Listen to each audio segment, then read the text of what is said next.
number 6, question number 1. Al salir de un garaje que debe hacer कि garage से जब हम बाहर निकलते हैं तो हमें क्या करना चाहिए। गराहे कहते हैं गैराज को, सालीर कहते हैं बाहर निकलने को। इसका ऑप्शन ए करेक्ट है कि moderar la velocidad por si hay peatones cruzando porque tienen prioridad।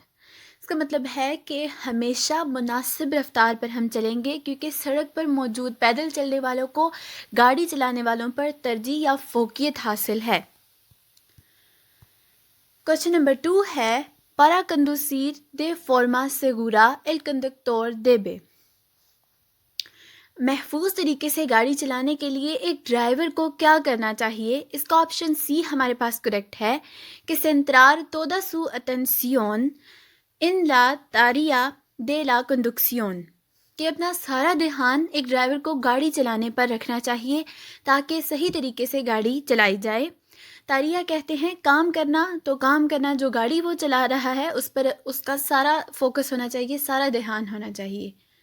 Question number 3 है सी आए चारकोस दे आगवा इन ला calzada, कि अगर सड़क पर पानी खड़ा है तो एक ड्राइवर क्या करे। चारकोस दे आगवा कहते हैं कि सड़क पर अगर पानी खड़ा है या छल पर जो है मौजूद है तो उस वक़्त एक ड्राइवर को क्या करना चाहिए। इसका ऑप्शन ए करेक्ट है देबे moderar la velocidad इन todo caso, कि उसे एक मुनासिब रफ्तार पर चलना चाहिए ताकि ना दूसरों को जो है उसके गुजरने से कोई तकलीफ़ हो और ना ही उसकी अपनी गाड़ी ख़राब हो, गंदी हो। क्वेश्चन नंबर 4 है un conductor que bebe con frecuencia es probable que con el tiempo acabe sufriendo un accidente। एक ड्राइवर जो बहुत ज़्यादा शराब पीता है क्या वो गुजरते वक्त के साथ किसी हादसे का शिकार हो सकता है। बेबे कॉन फ्रिक्वेंसिया कसरत के साथ शराब पीना, सुफ्रेंडियो का मतलब होता है कि शिकार हो जाना, तो इसका ऑप्शन नंबर बी ठीक है कि सी जो बहुत ज़्यादा शराब पीते हैं जो ड्राइवर, उनके जो एक्सीडेंट होने के चांसेस हैं वो बहुत ज़्यादा बढ़ जाते हैं। क्वेश्चन नंबर 5 है dos vehículos del mismo tipo se encuentran en un estrechamiento y no se sabe cuál tiene preferencia, cuál de ellos tiene prioridad। कि एक जैसी दो गाड़ियाँ अगर एक तंग रास्ते से गुजरना चाहती हैं, एक जैसी हैं और ये मालूम नहीं है कि किसे तरजीह है या कौन पहले गुजरेगा इस रास्ते से, तो उस सूरत हाल में कौन पहले गुजरेगा वहाँ से। ऑप्शन ए इसका करेक्ट है कि एल वेहिकलो की तेंगा के दार मार्चा अतरास मायोर डिस्टांसिया, कि वो गाड़ी पहले गुजरेगी जिसने सबसे ज़्यादा फासला पीछे लेना है, जो बहुत ज़्यादा फासला पीछे तय करके आई है वो सबसे पहले गुजर जाएगी। क्वेश्चन नंबर 6 है entre otros qué sistema ADAS están permitidos en las pruebas de control de aptitudes y comportamiento para la obtención del permiso de conducción। इसका मतलब है कि दूसरे सिस्टम के अलावा कौन से एडीएस सिस्टम को एक ड्राइविंग लाइसेंस हासिल करने के लिए उस पर महारत हासिल करनी होगी, बहुत ज़्यादा ज़रूरी है उस पर महारत हासिल करना। तो इसका ऑप्शन सी करेक्ट है। ऑप्शन सी में कहता है कि AEBS सिस्टम है जो, इसका मतलब है कि एडवांस्ड इमरजेंसी ब्रेकिंग सिस्टम। ये जब ADS सिस्टम में सेंसर इंस्टॉल हैं, जब भी कोई खतरा वो सेंस करता है, जब उसे पता चलता है गाड़ी को, तो वो किसी भी एक वार्निंग देता है ड्राइवर को कि वो ब्रेक लगा ले। अगर ड्राइवर को फिर भी पता नहीं चलता है कि कोई खतरा है, सड़क पर कोई खतरा है, तो उसे ब्रेक लगा लेनी चाहिए फ़ौरन। तो ये AEBS सिस्टम है, ये खुद ब्रेक लगा देता है एकदम से ताकि हमारी गाड़ी रुक जाए और हम हादसे का शिकार होने से बच जाएं। क्वेश्चन नंबर 7 है आ मेडिदा के अमेंटा ला वेलोसिडाद, कि जब हमारी रफ्तार ज़्यादा होती है तब जो है क्या होता है। तो ऑप्शन बी इसका ठीक है कि disminuye el campo visual y se acelera la aparición de la fatiga, कि जब हमारी स्पीड बहुत ज़्यादा होती है तो हमें कम दिखाई देता है और हमारी जो थकावट है उसमें भी इजाफा हो जाता है। क्वेश्चन नंबर 8 है, इन एस्ता जोना destinida a carga y descarga está permitido parar y estacionar, कि इस जगह पर या इस इलाके में जो लोडिंग या अनलोडिंग के लिए है, क्या वहाँ पर हमें रुकने की या पार्किंग करने की इजाज़त है? तो ऑप्शन सी इसका करेक्ट है कि उनिकामेंटे एस्ता परमिटिडो पारार, कि यहाँ पर सिर्फ पारार यानी कि रुकने की इजाज़त है, हमें स्टेशनर पार्क करने की इजाज़त नहीं है। अब ये जो इलाका है, ये जो जगह है, यहाँ पर गाड़ियों का सामान को लोड करने या उनको उतारने के लिए ये जगह इस्तेमाल की जाती है, लेकिन यहाँ पर सिर्फ हम रुक सकते हैं, लेकिन पार्क करके खुद ड्राइवर गाड़ी से बाहर निकल जाए और कहीं चला जाए अपनी गाड़ी यहाँ पर इस इलाके पर छोड़ के, तो ऐसा हमें करने की इजाज़त नहीं है। जहाँ पर ये CID लिखा हो और जिग जैग येलो कलर की लाइन्स हों, वहाँ पर हमें स्टेशनर करने की ज़रूरत नहीं है, इजाज़त नहीं है। क्वेश्चन नंबर 9 है, के सिग्निफिका एस्ता सिग्नल, कि इस साइन का क्या मतलब है? ऑप्शन 20 का ठीक है, विया रिजर्वादा पारा ऑटोमोबाइलिस, कि ये एक ऐसी जगह है जो सिर्फ ऑटोमोबाइल गाड़ियों के लिए महफूज की गई है, यहाँ पर सिर्फ ऑटोमोबाइल गाड़ियाँ ही चल सकती हैं। क्वेश्चन नंबर 10 है, कंदुसीर con un permiso de la clase B, un turismo que arrastra un remolque ligero está permitido। इसका मतलब ये है कि क्लास बी परमिट के ड्राइविंग लाइसेंस के साथ क्या एक गाड़ी लाइट ट्रेलर अपने साथ लिए गाड़ी चला सकती है? तो रिमोल्के लिहेरो का मतलब है कि एक लाइट ट्रेलर, कोई हल्का ट्रेलर जिसका वजन ज़्यादा नहीं है। तो इसका ऑप्शन ए करेक्ट है। सी इन क्वालके कासो, कि किसी भी सूरत में ये चला सकती है। तो अगर हमारे पास ये लाइसेंस मौजूद है, क्लास बी लाइसेंस अगर हमारे पास मौजूद है, तो हम कौन सी गाड़ियाँ चला सकते हैं? हम ऐसी गाड़ी चला सकते हैं जिसका 3500 किलोग्राम से ज़्यादा वज़न ना हो। 7 सीटर भी वो गाड़ी हो सकती है और 5 सीटर भी हो सकती है, लेकिन 9 सीटर गाड़ी को हम क्लास बी परमिट के साथ नहीं चला सकते। उसके बाद एक ऐसा ट्रेलर भी हम चला सकते हैं जो 750 किलोग्राम से कम है, जिसका वज़न 750 किलोग्राम से कम है, हम क्लास बी परमिट लाइसेंस के साथ उसको भी चला सकते हैं। क्वेश्चन नंबर 11 है, puede el conductor reducir la probabilidad de accidente debido al factor vehículo। Factor व्हीकलो की गाड़ी की बात है, क्या ड्राइवर गाड़ी की वजह से किसी हादसे का इम्कान कम कर सकता है? एक्सीडेंटे देबिदा, कि जो हादसे का इम्कान है वो कम कर सकता है। ऑप्शन बी इसका ठीक है। सी mediante un mantenimiento adecuado del vehículo, इसका मतलब है कि अगर वो गाड़ी की मुनासिब देखभाल करे तो फिर हादसे होने का इम्कान कम कर सकता है। क्वेश्चन नंबर 12 है, es obligatorio emplear los dispositivos de preseñalización de peligro para advertir la presencia de un turismo averiado en la calzada। क्या सड़क पर खराब गाड़ी की मौजूदगी के बारे में जब हमने ये साइन, ये ट्रायंगल लगाना होता है, तो क्या इसे लगाना लाजमी है? हमें ये ज़रूर लगाना चाहिए। ऑप्शन बी करेक्ट है कि सी, जब भी हमने अपनी गाड़ी को अगर ख़राब है और दूसरों को आगाह करना है कि हमारी गाड़ी ख़राब है, तो हम 50 मीटर के फासले पर इस ट्रायंगल को रख देंगे ताकि उन्हें पता चल जाए कि हमारी गाड़ी इस वक्त ख़राब है। क्वेश्चन नंबर 13 है, cuando está permitido utilizar las señales acústicas, कि हॉर्न, señales acústicas हैं कि हॉर्न की बात हो रही है यहाँ पर, उसको इस्तेमाल करने की हमें कब इजाज़त है? इसका ऑप्शन सी करेक्ट है। cuando quiero adelantar fuera de poblado, fuera de poblado शहर के बाहर जब हम ओवरटेक करने लगते हैं तो फिर हम हॉर्न को इस्तेमाल कर सकते हैं, उसको बजा सकते हैं। तो और कौन सी ऐसी सिचुएशंस हैं जहाँ पर हम हॉर्न को इस्तेमाल कर सकते हैं? तो पहली तो इसकी एक ये सिचुएशन बनती है कि जब हम ऐसी तंग सड़क में हैं जहाँ पर बहुत ज़्यादा मोड़ हैं, वहाँ पर हम हॉर्न का इस्तेमाल कर सकते हैं। जब हमने शहर के बाहर किसी को ओवरटेक करना है तब हम इसको हॉर्न को इस्तेमाल कर सकते हैं। जब कोई इमरजेंसी में चलने वाली व्हीकल है, जिस तरह से एम्बुलेंस है, अगर वो चल रही है और उसकी मौजूदगी का हमने दूसरे सड़क के इस्तेमाल करने वालों को बताना है, तो फिर भी हम हॉर्न का इस्तेमाल कर सकते हैं। क्वेश्चन नंबर 14 है, un conductor novel puede sentirse sentirse fatigado más fácilmente, कि एक नए ड्राइवर को क्या बहुत आसानी से थकावट महसूस होना शुरू हो जाती है।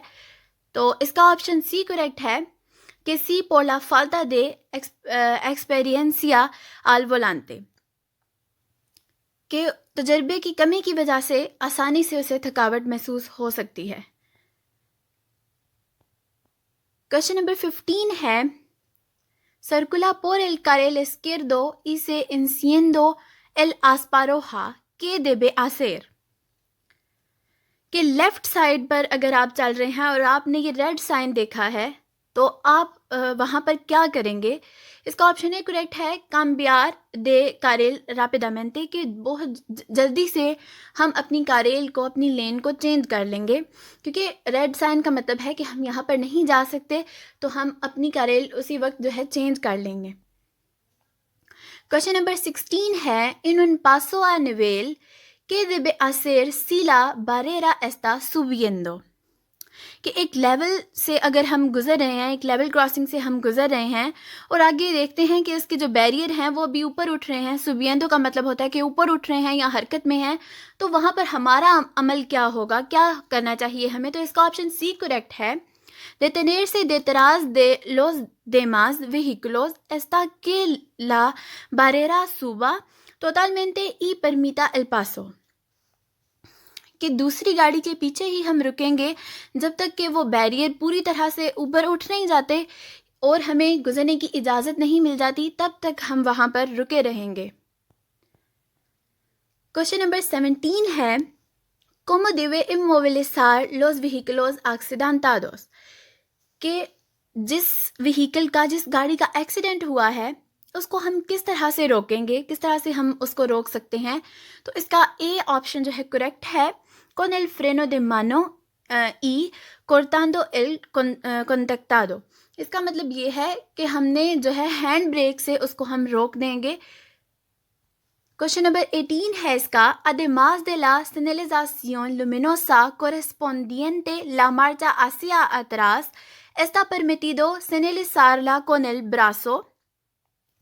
लाइट सिग्नल के अलावा भी जो है कोई रिवर्स गियर देने का कोई ऐसा सिग्नल है लाइट सिग्नल के अलावा भी, तो इसका ऑप्शन नंबर बी करेक्ट है, कि इसका मतलब ये है कि जब हम इस तरह से अपने बाजू को जो है शीशे से बाहर निकाल के बताते हैं पिछली वाली गाड़ी को, तो इसका मतलब ये है कि हम रिवर्स गियर लेने वाले हैं। क्वेश्चन नंबर 19 है, los vehículos especiales que circulan por una vía de uso público deben utilizar la luz rotativa amarillo alto cuando circulen a una velocidad, कि एक खसूसी गाड़ी है जो सड़क पर चलती है, कब वो अपने साथ पीली रोशनी का इस्तेमाल करेंगे, घूमने वाली रोतातीवा, घूमने वाली पीली रोशनी का इस्तेमाल करेंगे, कौन सी स्पीड पर। तो इसका ऑप्शन ए करेक्ट है, नो सुपीरियर आ 40 किलोमीटर पर ओरा, कि अगर उनकी स्पीड जो है 40 किलोमीटर पर आवर से कम है तो फिर वो इस लाइट का इस्तेमाल कर सकते हैं। क्वेश्चन नंबर 20 है, इन un turismo donde debe colocar la placa L un conductor novel, कि एक नए ड्राइवर को, जो एक कार में एक नया ड्राइवर है, उसको एल प्लेट कहाँ लगानी चाहिए, ये एल प्लेट है कहाँ लगानी चाहिए। तो ऑप्शन बी इसका करेक्ट है, इन un lugar visible en la parte posterior izquierda, के पीछे लेफ्ट की तरफ, बाएं की तरफ एल प्लेट लगाएगा जहां से बिल्कुल ठीक नजर आएगी, वो विजिबले ठीक नजर आए। क्वेश्चन नंबर 21 है, el consumo de drogas mejora en algún caso el tiempo de reacción, क्या किसी भी सूरत में मंशियात के इस्तेमाल से रद्द अमल के वक्त में बेहतरी आती है, यानी कि जो टाइम ऑफ रिएक्शन है, टिएम्पो दे रिएक्शन है, उसमें बेहतरी आती है जब आप मंशियात लेते हैं। तो इसका ऑप्शन सी करेक्ट है, कि नो इन निंगुन कासो, कि कभी भी ऐसा नहीं हो सकता कि आप मंशियात ले रहे हैं और आपके टाइम ऑफ रिएक्शन में बेहतरी आ रही है, बल्कि इससे एक्सीडेंट होने के ज़्यादा चांसेस होते हैं।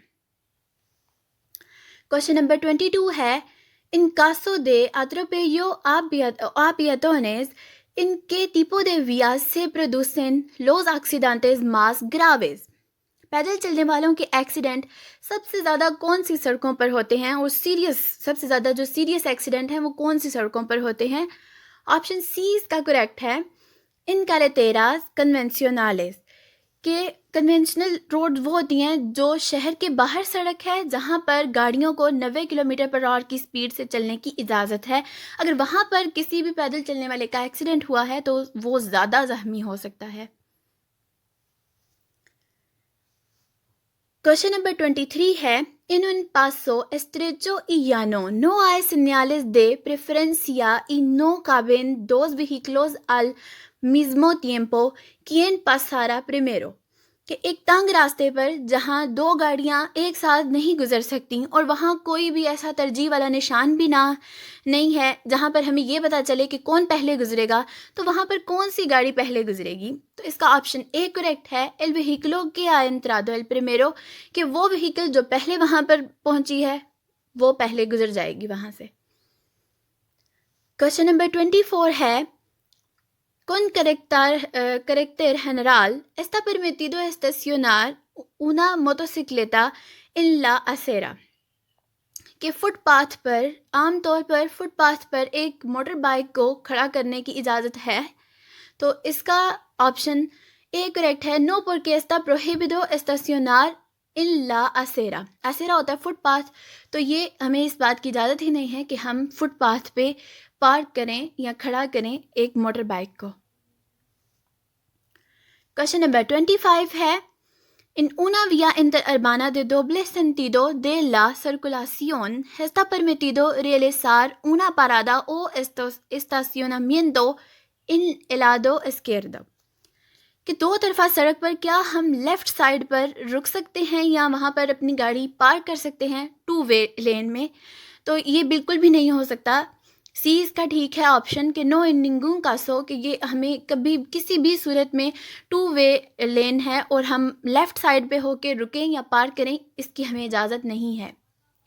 क्वेश्चन नंबर 26 है, cuando se padece una alergia respiratoria es conveniente, कि जब आपको सांस की एलर्जी हो तो आपको क्या करना चाहिए? पादेसे का मतलब है कि जब आप किसी चीज़ का शिकार होते हैं वहाँ पर पादेसे का लफ्ज़ इस्तेमाल होता है। तो ऑप्शन नंबर बी इसका ठीक है, un conductor necesita hacer una llamada urgente por el móvil, que debe hacer, कि एक ड्राइवर को अपने मोबाइल पर ज़रूरी कॉल करने की ज़रूरत है तो उसे क्या करना चाहिए? इस सिचुएशन में उसको क्या करना चाहिए?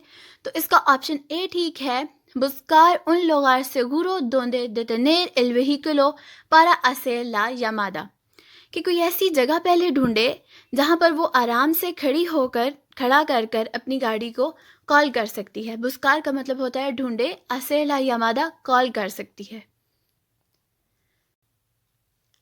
28 है, un agente se dirige hacia su vehículo balanceando una luz roja, que debe hacer, एक ऑफिसर है वो लाल रोशनी लिए अगर आपकी गाड़ी की तरफ आता है तो आप वहाँ पर क्या करेंगे? ऑप्शन ए इसका करेक्ट है, detener el vehículo, कि हम वहाँ पर ही अपनी गाड़ी को रोक देंगे। क्वेश्चन नंबर 29 है, cuando debe desactivar el airbag frontal de un asiento, कि कब आप किसी सीट के सामने एयर बैग को डिसएक्टिव करेंगे? ऑप्शन सी इसका करेक्ट है, cuando en ese asiento instale un dispositivo de retención para niños orientado hacia atrás, कि जब इस सीट पर किसी छोटे बच्चे को पीछे की तरफ मुंह करके बिठाया जाए तो एयर बैग को उसी वक्त डिसएक्टिव कर देना चाहिए। क्वेश्चन नंबर 30 है, en un tramo recto de noche sin condiciones atmosféricas adversas es correcto el alumbrado que lleva encendido este vehículo, कि सामने वाली लाइट है जो रात के वक्त है और मौसम भी बिल्कुल खुशगवार है, तो इस गाड़ी पर जो सामने की तरफ लाइट लगी हैं क्या वो बिल्कुल दुरुस्त ऑन की गई हैं? इसका ऑप्शन ए करेक्ट है कि नहीं, वो बिल्कुल दुरुस्त ऑन नहीं की गई, क्योंकि ऊपर कहता है कि मौसम बिल्कुल खुशगवार है और इसने फ्रंट फॉग लैंप को यूज़ किया है, जो आगे लगी फॉग लैंप है उसको भी ऑन किया है। तो इसलिए ये ठीक नहीं है, क्योंकि अगर मौसम ठीक होता है तो फिर हमें जो है फ्रंट फॉग लैंप को इस्तेमाल करने की ज़रूरत नहीं है। तो इसलिए यहाँ पर जो इसने लाइटनिंग इस्तेमाल की है वो बिल्कुल ठीक नहीं है।